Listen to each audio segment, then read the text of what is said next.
নাস্তিক বেড়াবার চক্রান্ত চলতেছে। আমি অন্তর্বর্তীকালীন সরকারের বলবো, এই শিক্ষা কারিকুলামকে পরিবর্তন করতে হবে। বাংলাদেশের 93% মানুষের আশা এবং আকাঙ্ক্ষা অনুযায়ী, বৃহত্তর মুসলিম এই সংখ্যালঘু মানুষের আশা এবং আকাঙ্ক্ষা অনুযায়ী সিলেবাস তৈরি করতে হবে।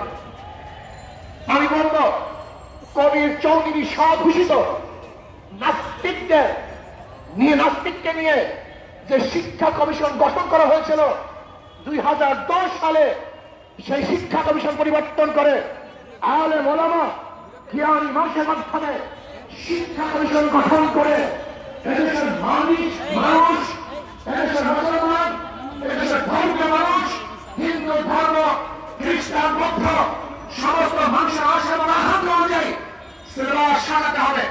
কারণ অবস্থাতেই 93% মুসলমানদেরকে বাদ দিয়ে বাংলাদেশের মানুষ কোন সিলেবাস